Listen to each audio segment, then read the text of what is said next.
Let me walk you through how to set your perfect shower temperature using your Smarttek Hot Water System. Always start with the gas dial and the water dial set to minimum. This is a low flow water heater, so that's the best starting point to get the warmest temperature rises. Now turn off your gas bottle and run water through the unit.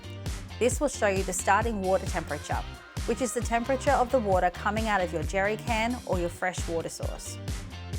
Once you've got your starting water temperature, turn the gas bottle back on and decide on your heating mode.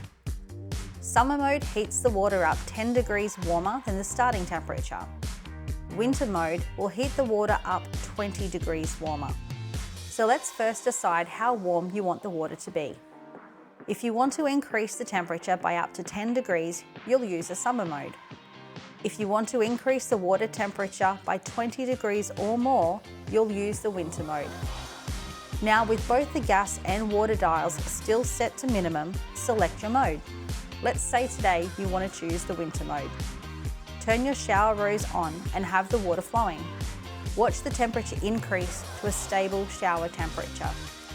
From there, you can fine-tune the temperature. If you want the water a bit warmer, turn the gas dial up slightly. Just a few millimeters is all it takes. If it's too warm, increase the water flow slightly to cool it down. Slight adjustments are all that is needed. And that's it. Easy to adjust and ready for a nice hot shower.